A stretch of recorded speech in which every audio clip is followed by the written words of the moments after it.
आगे हो ही ना घर से बाहर आगे, होली खेले ले अलियोला भर आगे। आगे हो ही ना घर से बाहर आगे, होली खेले ले अलियोला भर आगे। आगे देख ले बउआ आज हमरा से करही केतना प्यार वागे। आज देख ले बउ हमारा से करही केतना प्यार वागे।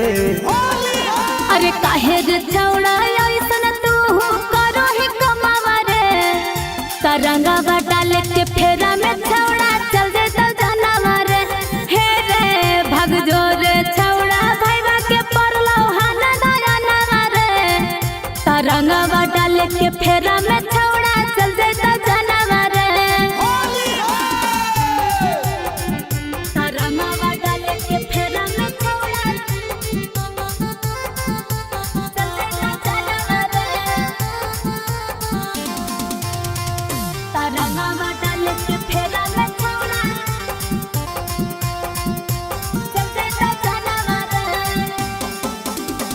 काहे गे छौड़ी ऐसे बोलो ही बतिया, रंगवा डाले ला मिले अलियो हल रतिया।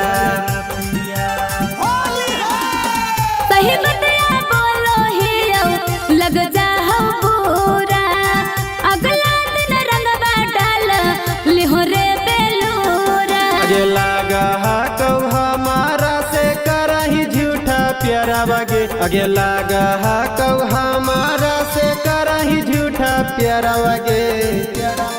अरे काहे रे छौड़ा ऐसन तू करो ही कमावा रे, तरंगा डाल के फेरा में छौड़ा चल दे तो जानवा रे।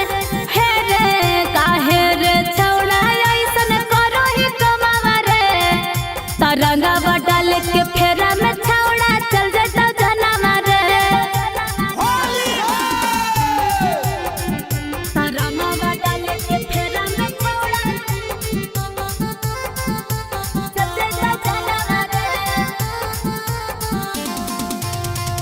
तरंगा डाल के फेरा में छौड़ा चल दे तो जानवा रे। तोरे पीछे गे छौड़ी दिलवा हौ भागल, फगुआ में अगुआ रंगवा डाले दे गेल भर। कहे लागे कहे छौड़ा एते एक बात काल रे, अपने से आप धरई जैसन हो चाल रे। साहिब बिहरिया रंगवा डालतो आज के दिना मागे।